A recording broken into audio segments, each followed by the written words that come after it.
Halo guys, balik lagi bersama Abang Frank. Gimana kabar kalian? Semoga dalam kondisi sehat-sehat aja ya. Seperti biasa di hari Kamis yang penuh bahagia ini, kita akan kembali melanjutkan pembahasan alur cerita kisah perjalanan Putra Cahaya alias Long Hao Chen. Dimana lagi kalau bukan di series Donghua Throne of Steel episode 133 ya guys ya. Tapi sebelum itu, Mimin rekap santuy dulu episode sebelumnya. Di saat benteng perbatasan kuil assassin kesulitan menghadapi gempuran klan iblis yang dipimpin langsung Dewa Iblis Cinta ke-12, Long Hao Chen bersama Seng Saer tiba di waktu yang tepat. Bahkan berkat kemampuan perisai roh suci matahari dan bulan, Hao Chen berhasil mengalahkan Dewa Sitri. Sampai akhirnya setelah masalah di tempat ini teratasi, Hao Chen dan Seng Saer memutuskan pergi ke wilayah pangkalan Jialing untuk menemui pesulap ijo. Terus gimana sih keseruan dan kelanjutan di pembahasan hari ini?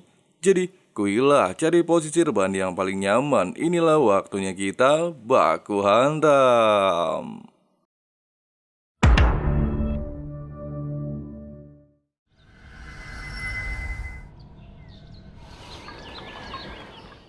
Setibanya di ruangan, Hao Chen langsung menanyakan apa yang sebenarnya terjadi dengan kakaknya dan siapa sih Li Suifei. Sambil pasang wajah gelisah, pesulap hijau lantas menjelaskan, wanita yang baru saja mereka temui merupakan kapten tim penyihir angin badai. Bahkan dengan bakatnya saat ini, Li Suifei dikenal sebagai generasi berbakat nomor 1 kuil sihir. Lin Xin melanjutkan, sejak 1 tahun yang lalu, dia pada awalnya memutuskan kembali ke perbatasan Jialing untuk berlatih kemampuan sihir serangan dan meminta sang kakek untuk membiarkannya berlatih di bawah arahan tim Li Suifei. Namun sayang, karena bakatnya dalam hal kemampuan sihir masihlah lemah, Lin Xin menjadi bahan bulian dan dianggap seorang beban. Sampai akhirnya di saat pesulap hijau dalam kondisi genting, Li Xin datang di waktu yang tepat untuk menyelamatkan hidupnya dari serangan para monster yang mengincar dirinya. Meskipun aksi yang dilakukan mbaknya Hao Chen sempat mengejutkan dirinya, namun setelah mereka berusaha keras menghabisi pasukan iblis, Lin Xin akhirnya tersadar kalau tim Li Xin ternyata sedang mendapatkan misi untuk membantu gerbang perbatasan Jialing. Sampai akhirnya setelah berhari-hari melakukan kerjasama dan merasa nyaman dengan sifat Li Xin, pesulap hijau lantas memberanikan diri untuk mengungkapkan isi hatinya kepada Mbak Hao Chen. Lalu mereka berdua jadian. Waduh. Tidak hanya itu, walaupun mereka tidak pernah terkalahkan dalam pelatihan kuil penyihir, Lin Xin masih kesulitan menggunakan sihir menyerang. Bahkan di waktu bersamaan, ketika perbatasan Jialing kembali mendapatkan serangan dadakan pasukan iblis dan memaksa Li Xin bertindak untuk menyelamatkan seorang tim penyihir, hal itu membuat tangannya ke pocel sebelah. Sementara Lin Xin yang berada tidak jauh dari lokasi kejadian, serta mengingat semua perkataan sang kakek, dia akhirnya berhasil menggunakan kemampuan sihir serangan dan mengusir mundur pasukan iblis dari area tersebut. Lin Xin melanjutkan, walaupun pencapaian ini sangatlah berarti, akan tetapi dia menganggap telah gagal melindungi pujaan hati. Bahkan setelah insiden tersebut, meskipun lengan Li Xin telah disambung kembali, namun dia tidak bisa menggunakan kekuatan spiritual ataupun menggerakkan tangannya. Sehingga kuil kesatria mengirim surat perintah agar meminta Li Xin keluar dari tim pemburu iblis dan tidak mendapatkan izin untuk turun langsung ke medan perang. Meski keputusan yang diambil kuil kesatria sempat mendapatkan protes dan beranggapan kalau Li Xin tidak lagi berguna memasuki tim pemburu iblis, bahkan harus berpisah dengan kelompoknya. Tapi untungnya saja di momen mengharukan ini, pesulap hijau mencoba untuk meyakinkan sang kekasih bahwa mereka berdua pastilah menemukan solusi menyembuhkan tangannya dan berjanji tidak akan pernah meninggalkan Li Xin sampai kapanpun.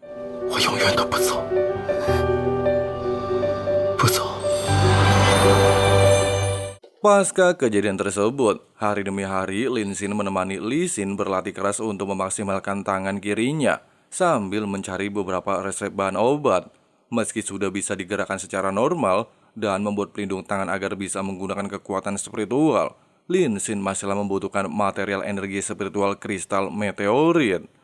Walaupun mereka berdua sempat mendapatkan secerca harapan untuk memilikinya, namun pada saat upacara berlangsung, ketua tim angin badai alias Li Suifei ternyata mengincar kristal ini untuk membuat tongkat sihir. Dan untungnya saja tetua kuil memberikan benda tersebut kepadanya, sehingga alasan inilah yang membuat Suifei memiliki dendam pribadi. 竟然发生了这么与李雪飞结下了梁子，让给了更需要他的心儿。 Mendengarkan penjelasan barusan, sontak saja menarik perhatian Houchen. Andai saja waktu bisa diputar kembali, mungkin kakaknya tidak pernah mendapatkan luka separah ini.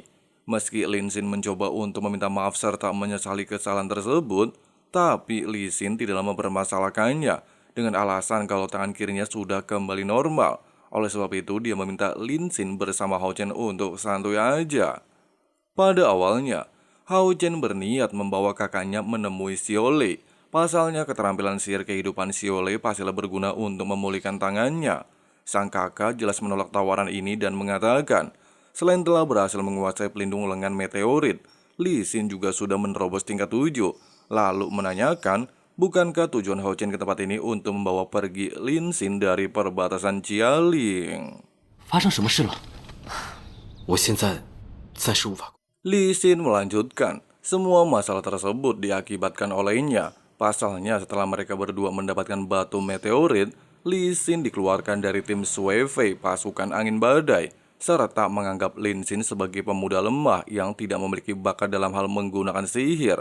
Bahkan meskipun Lin Xin telah melakukan segala cara untuk bergabung dengan pasukan tim lain, namun mereka tetap menolaknya, sehingga membuat sepasang kekasih tersebut nggak bisa terjun langsung ke medan perang dan memutuskan membentuk tim baru yang disebut Percikan Api Maut.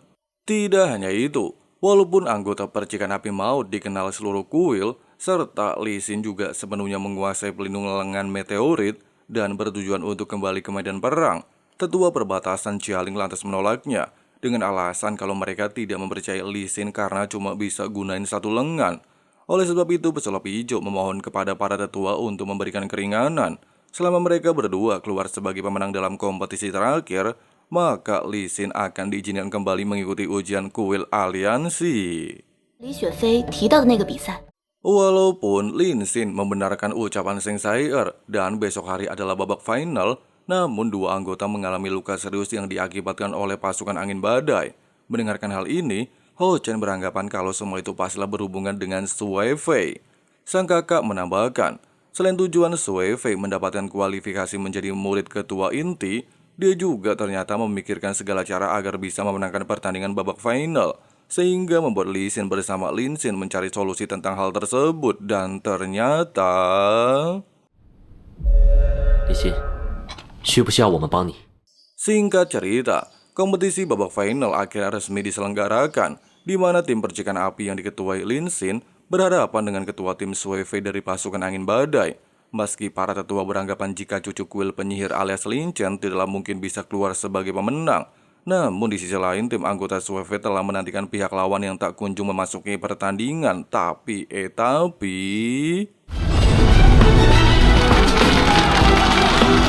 据说他们的火系魔法相当厉害。 快看，他们上场了！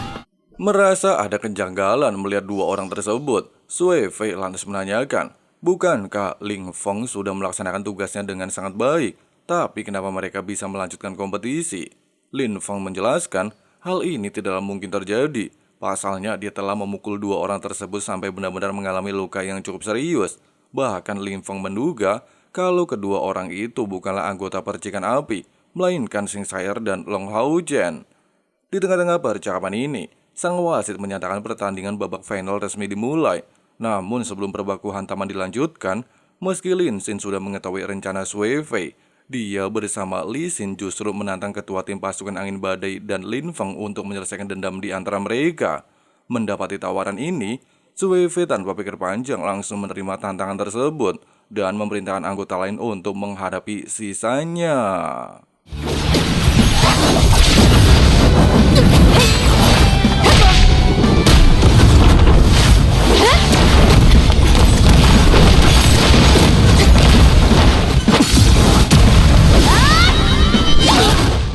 Sambil menyaksikan pertarungan, beberapa penonton justru beranggapan Selain kerjasama yang dilakukan Lin Xin bersama kesatria wanita berjalan cukup baik, kekuatan mereka berdua tidak lemah dari pemimpin Sui Fei, sehingga para penonton menyimpulkan apakah Lin Xin bersama Li Xin pernah berada dalam satu tim.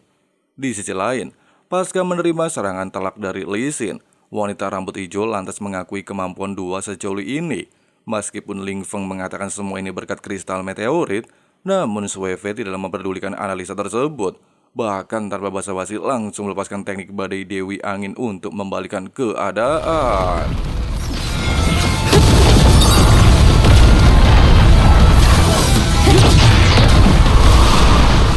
Tepat di momen ini, Li Xin terlihat mengaktifkan teknik percikan api miliknya, sedangkan Lin Xin menggunakan keterampilan api ponik barat langit untuk mengombinasikan kemampuan serangan mereka berdua.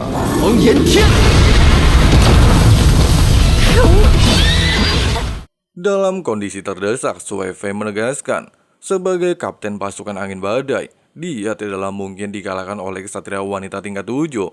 Bukannya menjawab perkataan ini, Li Xin justru memikirkan hal lain, di mana setelah melewati beberapa rintangan di tempat ini, serta mengingat semua itu adalah kerja keras mereka berdua untuk mendapatkan kepercayaan tetua kuil aliansi, Mbaknya Hao Chen dengan cepat mengayunkan senjata mawar kuda ponik untuk mengakhiri pertandingan tersebut.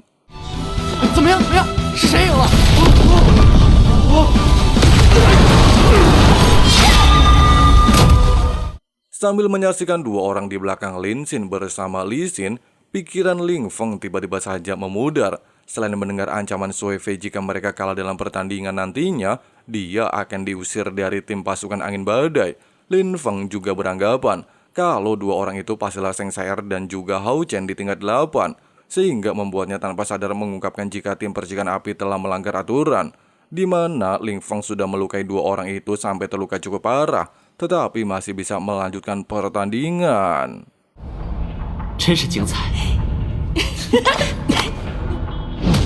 Dua anggota percikan api lantas menjelaskan, berkat pil penyembuh yang diberikan Lin Xin, mereka dapat berdiri di atas arena pertandingan. Meskipun penjelasan ini sempat membuat Lin Feng tidak masuk akal, serta beberapa penonton merasa geram atas tindakan Lin Feng, bahkan menganggap Sui Fei nggak pantas jadi kapten pasukan angin badai ataupun menjadi murid ketua, dan memancing kemarahan Sui Fei untuk menghabisi Lin Feng. Untungnya saja wasit tiba di atas arena, serta menegaskan jika dirinya akan menyelidiki langsung masalah ini. Namun sebelum itu, sang wasit menyatakan bahwa Lin Xin bersama Li Xin berhasil memenangkan kompetisi terakhir kuil penyihir.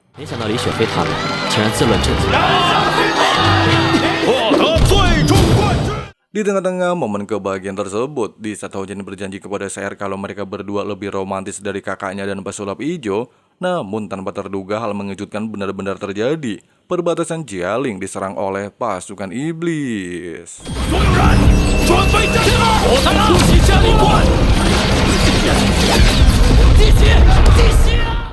Nah, seperti itulah alur cerita kisah perjalanan kesatria tampan episode 133-nya. Bagaimana guys pendapat kalian? Coba tulis di kolom komentar ya.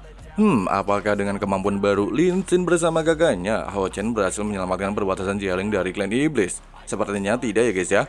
Soalnya menurut preview, meskipun Hao Chen bersama Saer turun langsung ke medan perang, salah satu anggota penyihir justru mengkhianati kuil sendiri atau jangan-jangan menyamar doang. Menarik sekali bukan? Tapi kita tunggu aja di hari Kamis depan ya. Oke lah, mungkin segitu dulu untuk pembahasan kali ini. Terima kasih banyak banget buat kalian yang udah nonton videonya sampai habis. Di sini Abang Frank mau lanjut ngopi santuy dulu. See you and bye.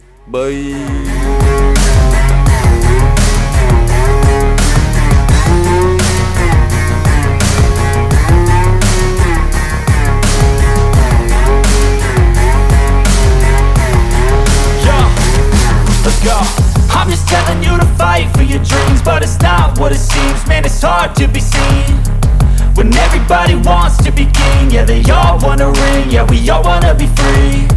So show me what you got, what you bring. How you fight in the ring, how you take a fucking swing. Do you got heart? Are you mean? Got some scars, got some needs. Are you willing to go bleed? I swear to God, they all let me down.